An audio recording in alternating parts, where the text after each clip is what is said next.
getting into the weeds here, kind of on Coach Rhule's interview with Josh Pate yesterday, and some of the topics we've been talking about in the last couple of weeks, whether it's spring game, roster management. But we were getting after sort of what does it need to look like to appease the fan base. Maybe appease is the wrong word, but to please the fan base that has given the program quite a bit. Mm-hmm.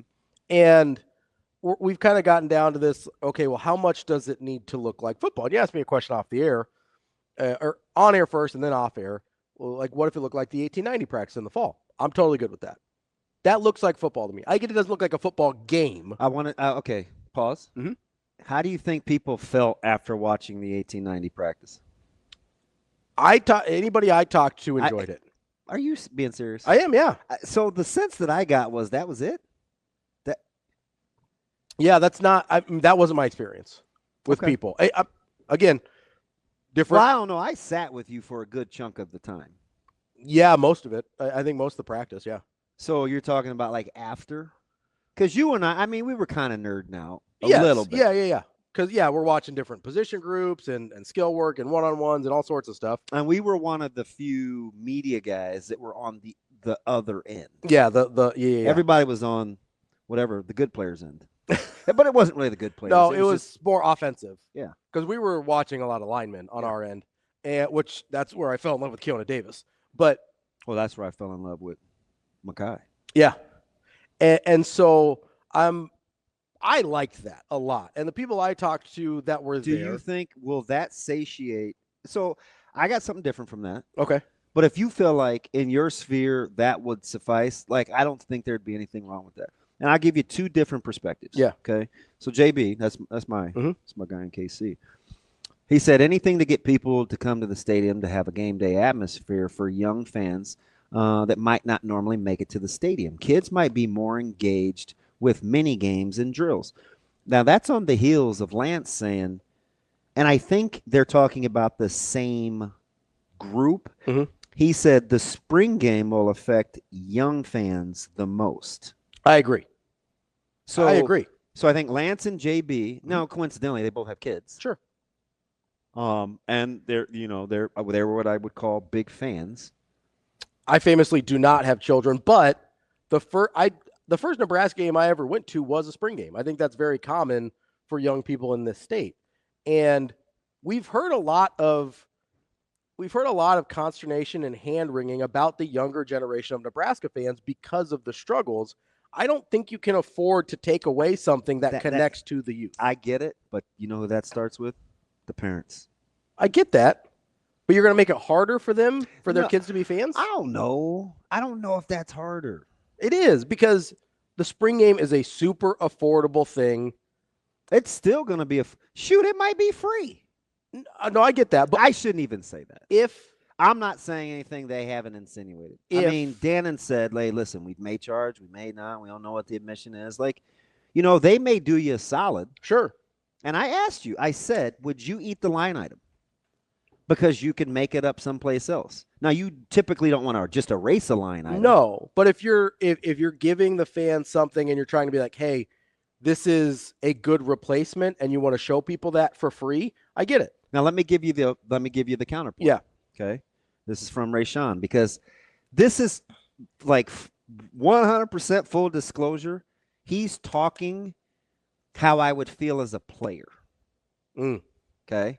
Now I'm going to give you the back end I'm going to give you the ... after that. Okay. So Rayshawn says some of the players and their families expect to see some semblance of a game. The spring game has been a way for some overlooked players to really shine. Sure. Now I get that. Okay. I'm that dude. I'm sure. like, watch the spring game in 95 and 96 and tell me I shouldn't be playing. That's how I feel. Sure. Right. Now, what I'll say to that is, and I have to say it even to myself, and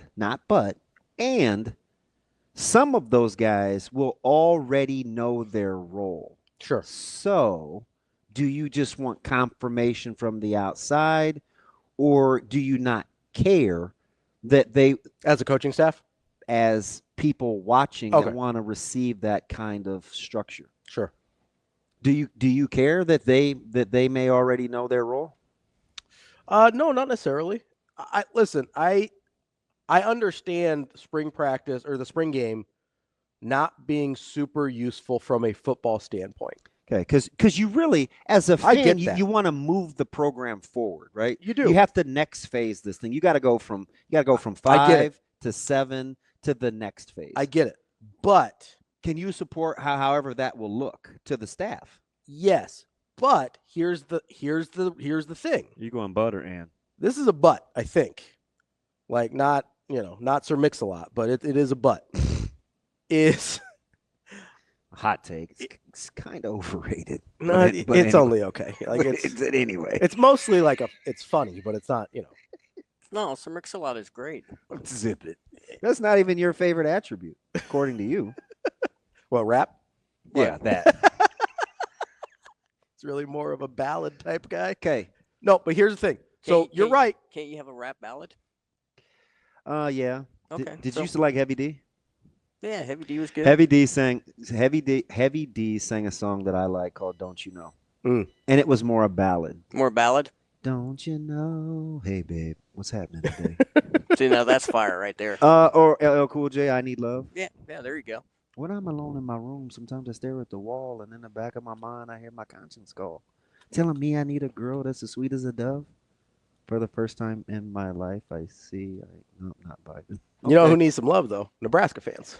I get it. No, but no. Listen. So I get what you're saying. If you're saying, hey, Coach Rhule's telling me that to go to 5 to 7 to 9, we need to do this instead of what we've been doing. I get it.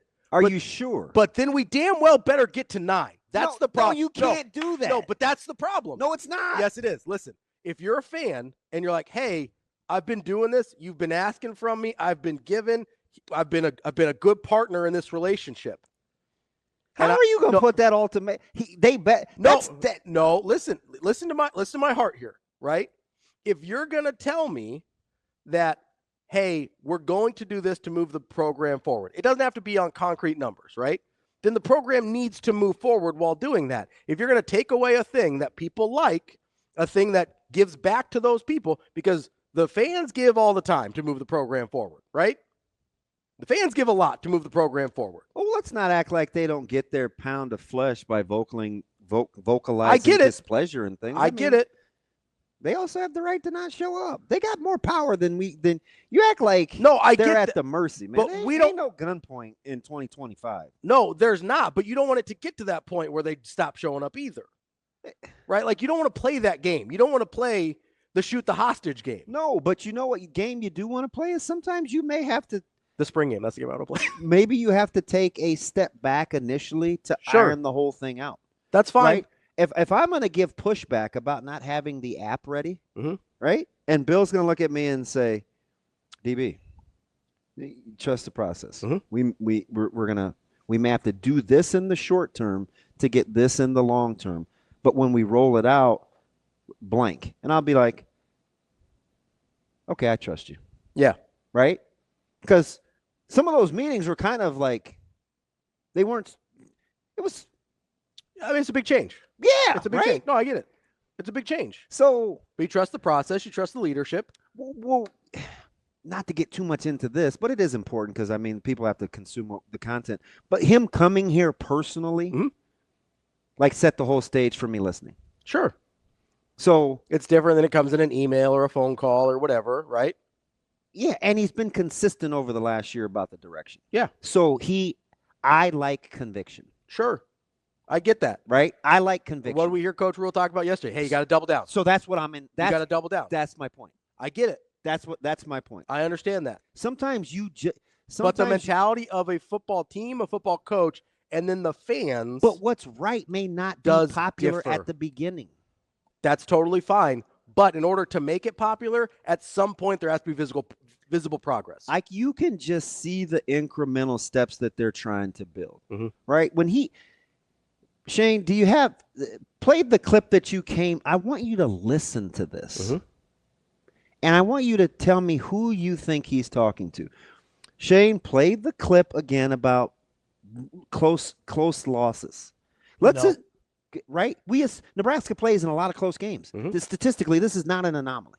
Correct. Okay, Shane, go. Close losses, which have kind of hampered Nebraska for a while. Close losses usually mean, hey, we're just not as good as we want to be yet. People act like it's like the secret sauce, but we went from playing good teams to adding in a USC. Who do you think he's talking to? Sounds like he's talking to the fans. He's not. Talking to the players. Yes. Okay. And he's talking to his staff. Yeah. I think he's talking to his staff too and his players. Players make sense because he was talking about, hey, he was talking about guys that go, hey, we did this and we only went from 5 to 6. And so I get that. I do. Okay. That's so. But fans need to hear that too. And I don't think I'm not in some like connected deep. I'm just telling you, listening to this dude long enough. Mhm. No disrespect saying this dude, but whatever. That's not by accident. Oh, I get that. He's stacking the mindset that everybody that's in this deal, if you're with us, we're going to have to do some things and say some things that we may be uncomfortable with, but you got to ride with me. Here's the only thing I'll say about the way you're processing this is you have a tendency to process things more like a player and a coach than a fan. Is that fair? Yeah, and I'm a quick processor. Yes. But I do think you have a hard time taking yourself out of player coach mode. Yeah.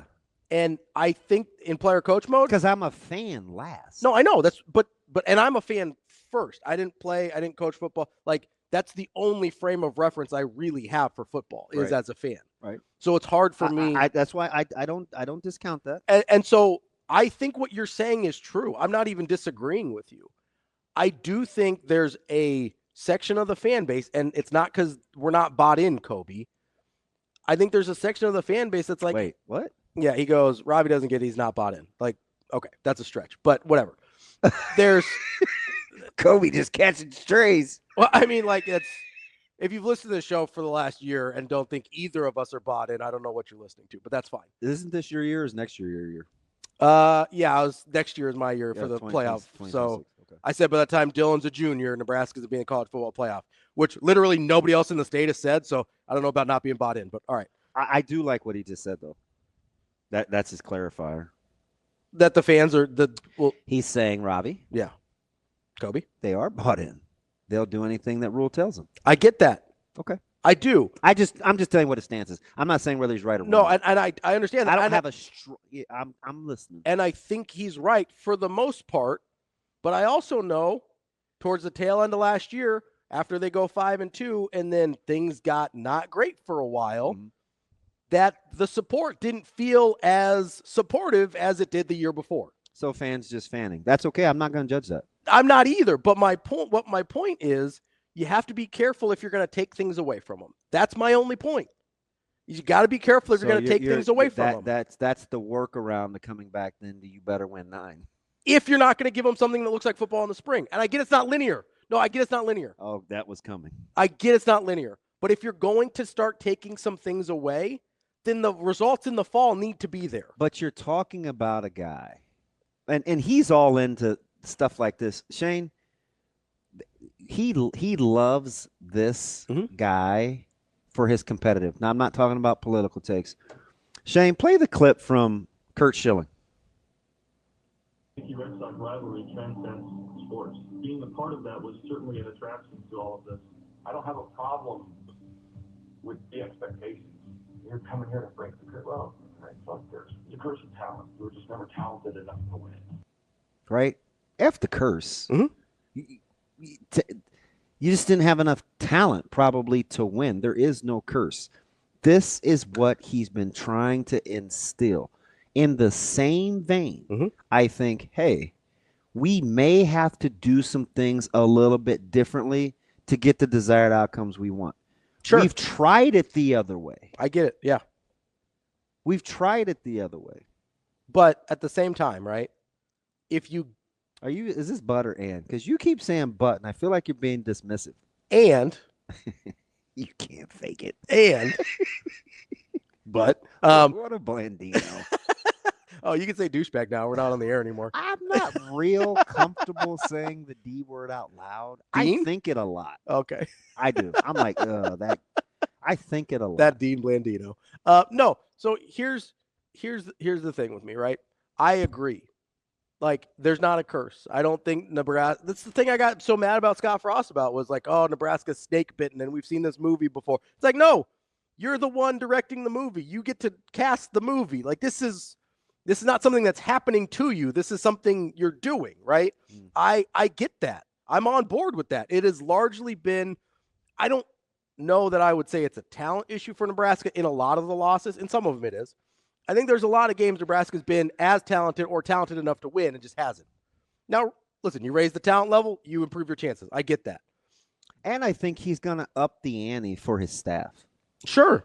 Like, and maybe that's part of the talent, too, is maybe the staff hasn't been talented enough in years past. I don't know.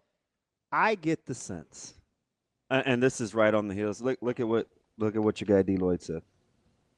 I'll find it. Just span up about 5. He says winning cures everything. Yeah, Ravi has a point, and it's needed. But I understand how not having a spring game takes the pressure off of coaches and players. Right? So, does that make sense? Yeah. So at the end of the day, it's like if you man, not to go all biblical, but like, let's say as a super devout Christian, right? You believe in the resurrection and being saved. It's like at the end of the day, real faith is just laying your head down at night and saying, because you said so. Sure. Like just real faith. Sure. Right. So I think, but he has to change the mindset first. Mm-hmm. It's not the physical thing. And he's had to, and I'm going to say this, and this is speculation. Mm-hmm. This is totally my opinion. And I'll use Deloitte as an example. When you lose good players like Jalen, mm-hmm. okay, and you have to kind of quickly reload, and I assume that they've had conversations. Coach Rhule, the staff, Jalen's dad and Jalen, right? I'm just going to use this as a microcosm. So you have conversations. Hey, what's the issue? We'd like you to stay. What happened? Well, this, and this. I didn't like this. I do like this. Well, this is on your watch. Let's say, my kid had to pay the price for this, because let's not kid ourselves, mm-hmm. right? The allowing of Coach McGuire to have as long a reign as he did impacted that wide receiver room. Sure. Right? Yeah. Regardless of what you think about his coaching prowess. For sure. It impacted that room from everything from a Nair, like Nair, Banks, Lloyd, Barney, Coleman. Yeah. Carter Nelson. Yeah. Like everybody's been impacted in some way, shape, or form to the good. So when people have those hard conversations with you, because he said it in the press conference. Yeah. Listen, parents, I will talk to you. You can talk to me. But you, at the end of the day, you better perform. You think parents that hear that or players that hear that or fans that hear that don't think that they're going to turn right around and throw that in his face and say, well, you need to hold yourself accountable too? Sure. And he's going to be like, I think he's going to say, oh, okay. So if I have to, at the end of the day, if I'm the one that's going to be being read about and you're going to hold my feet to the fire, this is how I want to do it. Yeah. And I think this is how we have to do it to get to where I need to be. Because some of those people that have criticisms or that leave the program or that go get different jobs, they're not 100% wrong. Yeah. Right? So he has to be able to eat the meat and spit out the bones. Okay, well, how do I get better? Like, what do I need to change? Right? And if I want to limit the variables, then I have to control what I can control because it's the same goddamn thing that I want to ask of my staff. Right? Like, I just get this. When I look at how hard he is on his staff right now and kind of what he's asking of them in terms to ramp up, there will be no excuses. He's gonna literally say, all right, fellas. Yeah. All right, fellas, listen, we've revamped. Like I had to eat some of these early hires. I got to start over. Some of these guys left. We're gone. That's behind us. Mm-hmm. Get out of the past. Let's move this thing forward. I think he's asking that of everybody. And don't let me talk you into it. Mhm. I'm just trying to give you what I think is the consistency of his message. Because he's not going to sit here and tell you that everything he did from a staff standpoint to strategic, like he's just not going to tell you he batted 1,000. Sure. But he is going to say, okay, like, all right, well, where'd they have a point? Well, it's hard to move on from McGuire, Yeah. right? It's hard to move on from Foley. Mhm. Because you're talking about relationships. Sure. Right? It's hard to move on from a guy that he recruited from the time he was 17 years old. Yeah. In Knighton. It was hard for him to move on from Trev Alberts in that relationship or Ted Carter in that relationship. And he told me and I told you, well, he told Menor and me. He's like, listen, this is a transactional game. It's very difficult. You can't be so attached to things. Mhm. It's very fluid. We have to move on and adjust. He told us the same thing in Big Ten Media Days. Right? Oh, yeah, he did. You can't be so emotional. Yeah. You can't be You can play with great emotion without being emotional. Right. Okay. I think the consistency in the message is what we're missing. So here's my only question. I just kind of where I'm at. To bring it all the way back to spring game, moving the program forward, all that, right? Does Nebraska win more games? Is there a version of Nebraska winning more games or being a better program by axing the spring game? I think I do.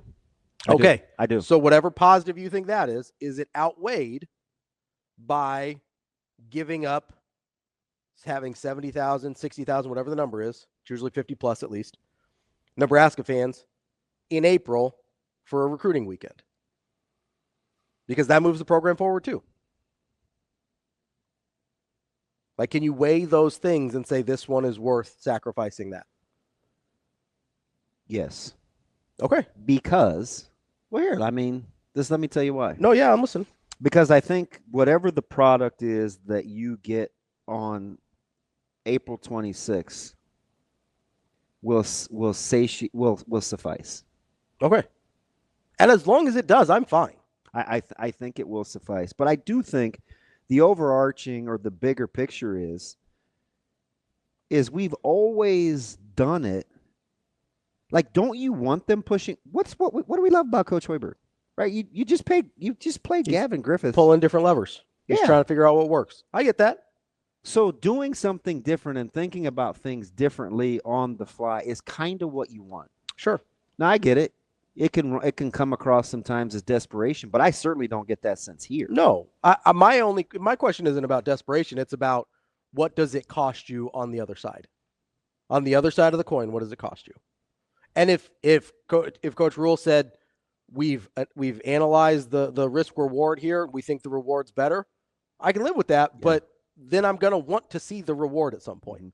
Like, that's just how life works. Yeah, I mean, there's no question, and I think, he started with his staff.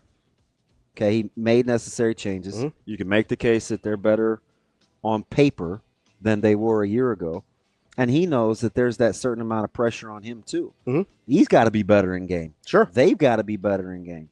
They've got to be better with clock management. They have to be better with sequential football.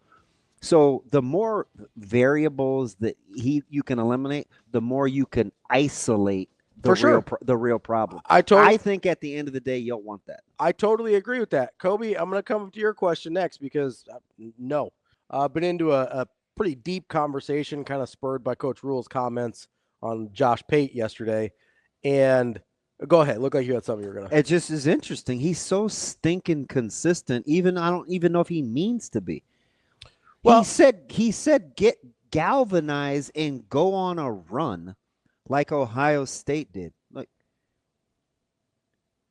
he's not wrong, but what'd he leave out? The loss? Talent. Oh, well, yeah, there's that. He didn't even talk about how good they were physically. Sure. Do you think that's intentional or just what he really thinks? Because he in his head and that staff, what's left over, has to think this is the same team we took into the fourth quarter. So I was just going to say that. That's what he thinks. I was going to say, is it possible that he looks at, okay, we played with these guys for 3.5 quarters, longer than that, And he looked at it and he goes, they're not that much better than us.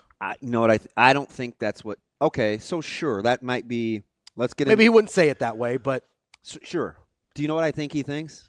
The game, you need a certain baseline of good players, but the rest is the two things that I talked about. sure. Which is Because he probably looks at Michigan last year and goes, they weren't more talented than Ohio State last year either. I mean, right? I can't even give him credit for chess checkers, but I will, because I don't know if it's intentional, but I will give him credit for consistency. Shane, play the clip one more time. That clip again? Yeah. I think you're going to need tremendous leadership by guys in the locker room Was one. to just keep staying focused and finding a way to get in the tournament. When I was in the NFL, Two. the veteran coaches would always tell me, hey, just get in the tournament. Once we get in the tournament, who knows what can happen. I'll be interested to see next year, are they going to continue the home games? Are they going to do 2 rounds of home games? Like, to think you get a bye, but then you don't get to play at home, I mean, that makes no sense. You watch the NFL playoffs. And when we recruit kids from Texas and Georgia and Florida, and they come up and they enroll for the first week of spring, and it's 22 degrees, the best thing that always happens on that Sunday is there's an NFL playoff game, and it's usually the Chiefs or the Bills. And I say, hey, look at that, guys. We're just getting you ready for the league. Well, but I want those playoff games to happen in that weather. I want the benefit of hey, you win. And the games down the stretch in the regular season matter more if you're fighting for buys, but also fighting for home games.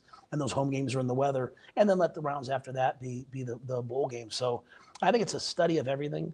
People are going to try to say less is more, but it's hard to get into those. It's hard to get into those games. And so if you're a place like Nebraska, we can't think about anything else other than, hey, winning this week to get us one more week closer to getting into the CFP. And so once we get there, then we have to hopefully have a team that has the leadership and the resiliency to galvanize the way Ohio State did and go on a run. Okay. You talked about leadership, Mhm. Mental toughness, being galvanized, and home field. Mhm. So those are all the things that I think are important to him that he thinks he can replicate that aren't talent specific. Sure. Then in the meantime, you try to get as many good players as you can. But I think, and he said something earlier about being smarter and trying to do things differently. He has not talked a ton about talent, regardless of what the format is. Sure.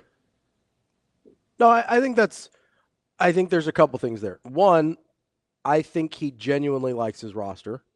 I think he likes a lot of the guys on the roster. I think he thinks that's one of the least important things, even though it's important. Yes. I also think he's more about things that you can directly control once you're in season, right? Because that's a lot of what he's talking about is, and this, I understand this starts in the off season and in workouts and everything like that. But I think once you have your roster, you kind of have your roster, right? You're not going and getting guys mid-season or anything like that to try and figure it out. So once you're there, those are the things that matter. Those are the things that shine through.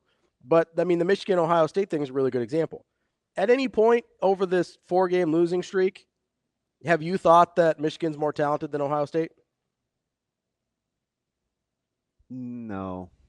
Right. Although, no, I'll just say no. It was closest last year, probably. I'll just say no. And that's not to say Michigan doesn't have really good talent, but I mean, you don't have to convince me, though, because I told you over the last 7 years, we have very few conversations about talent.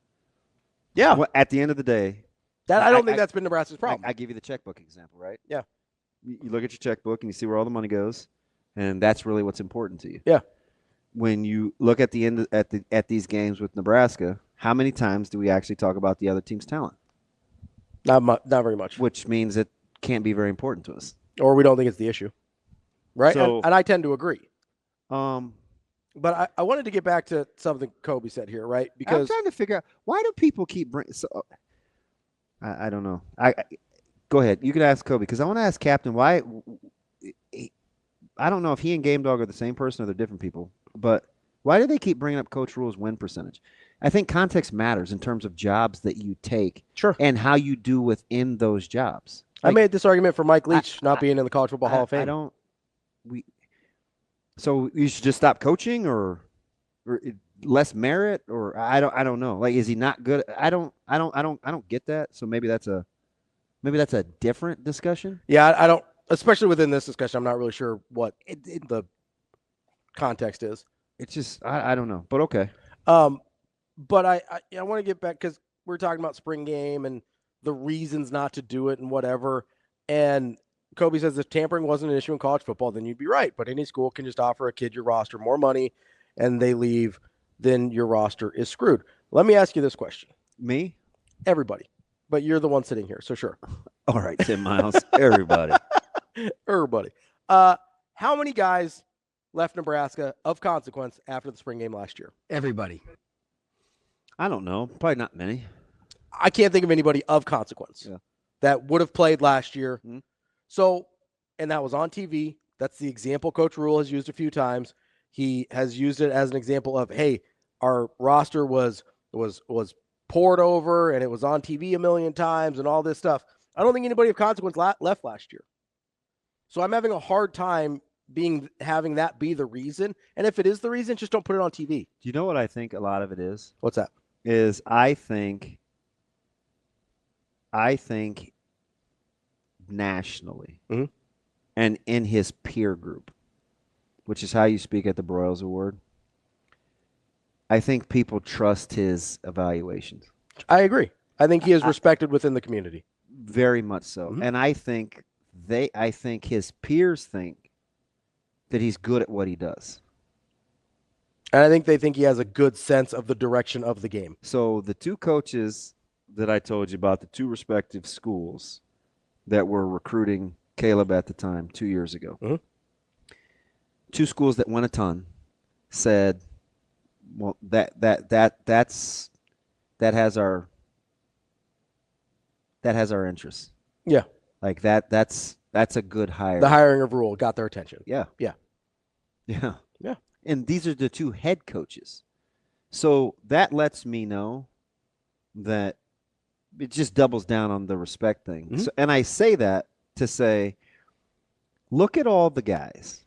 If you want to bring record into it or whatever, cool. But my counterpoint would be, look at the guys that get offered and recruited after Nebraska offers. Mhm. How many guys have we talked to Tim people Verghese about? People trust their – oh, yeah. Now, he's a good example because he sees it. Yeah. How many guys have we talked to Tim Verghese about? Michael Terry's a great example. So I think the whole 7-6 thing or a 5-7 team, I don't think real coaches, if that was the case, nobody would come from FCS to FBS. Mhm. It's that's not what it is. Real people that do this for a living can evaluate players and performance outside of the outcomes. Mhm. They just can. And they can evaluate the job a coach is doing. They just can. Yeah. So, I mean, the low-hanging fruit thing is not relevant. It's not the same. I also, there's, like, again, the context matters. I mean, not 2 weeks ago, I was railing about Mike Leach not being in the College Football Hall of Fame. He's off by like 3 games, right? Because his win percentage isn't high enough. He took over maybe the 3 worst jobs in FBS football at the time that he took him over, right? Well aware. And so him winning at those jobs Mhm. is more impressive, in my opinion, than somebody taking over a really good program. And like Ryan Day's a really good football coach. What Mike Leach did was harder, I think. No, It's a different kind of hard, but it's harder. And so, like, Mike Leach didn't get born on third base. Now, Ryan Day still had to get to home. I get that, and he did. But Mike Leach had to hit the triple, and Mike Leach never got to home. He never won the national championship, right? But he had to hit the triple in the first place. That's kind of what we're talking about with Coach Rhule here. Look at where Temple was when he took that job over. Nobody in the country wanted the Baylor job. Not a soul. Nobody wanted that job. The number of guys on that roster when he took that job over was not enough to field a football team. Nobody wanted that job. No players wanted to go there. And to then turn that into a 11-win team 2 years later is a miracle. Okay? And then Nebraska, let's not pretend like Nebraska was in a good place when he took this job over. Mhm. It wasn't. It maybe was in a worse place than any of us even realized at the time. It was pretty bad, and we tend to be a little myopic about it. This was a rough job to take over. Mm-hmm. And he, in 2 years, has gotten to a bowl game, which hadn't happened in 9 years. And then all of a sudden it's like, oh, well, they only won 6 games. Well, that wasn't something anyone else could do here. I get we thought there was more on the table, and it's disappointing when you think, oh, I might get a job that offers me $120,000. I only got a job that offered me $90,000, but right now I'm only making $60,000. Well, the 90 is still pretty good, right? Yeah, you wanted the 120. Felt like that was on the table for a minute. You still got the 90. That's a nice improvement. What do you okay. So, like, what do you think he means? He said this. I just try to remember, like, just put things in success in order. Mhm. What do you think he meant? And we went through this when he said you're going to have to get used to, or we need to get used to, December's being busy around here. Decembers have historically been quiet around here. They're not going to be like that anymore. I think it was pretty loaded. I think he meant a lot of different things. But he said that, right? He did say that. You're going to have to get used to, I think, the chaos of December. December's being busy or noisy. Guys wanting our players. Yeah. Coaches getting offers. Like, So there's a lot of things there, right? One, I think he expects to be playing in December. okay, Playoff setting the games. expectation. So that's one. Okay. Two, guys if he's got a good roster and he's got good depth on that roster, people are going to come for it. So player movement. And then three, we saw this year. I don't know if it was December or January. I'm losing track a little bit here. But I think it was December, the movement of coaches, right? Terrence Knighton and Tony White this year were the big ones. And, you know, I know it's not December anymore, but now there's rumors of, you know, maybe Texas sniffing around. E.J. Barthel. Yeah. You know, Peter Nakos, I think, from On3 You know, and it's interesting that you bring him. reported that. I said this a year ago. I'm gonna say it again. Mhm. I feel like this has given me some Rhule vibes, and I'm here for it. So, like, we can talk about this. Why are we so dismissive about Barthel's coaching prowess? It's because we don't like the running backs very much. Who's worse than when he got him? Nobody. Anybody markedly better? I think EJ is better. I think Ramir, when he was healthy, now that's not an EJ, when he was healthy, looked his best. I think when they used him right, Dowdell looked good. So was Dowdell better than he was when we saw him last spring? 100%. Who was his coach? EJ Barthel. Okay. I'm just curious how we have all these conspiracy theories on why Barthel would be in the run for a Texas job. Or do we not care about development? He might just be good at his job. Do we And- not care about development? Or does he need to land the star-studded guy? Because Jamarion Parker. Parker's pretty good. And I'm telling you, Nelson's pretty good. Also, he's the reason that Dowdell came here, right? Yeah. Like, that was and a it's highly just- attractive I- portal candidate. the way people think about him bugs me, and we could stay with it. Mm. Texas isn't just sniffing just to float a name.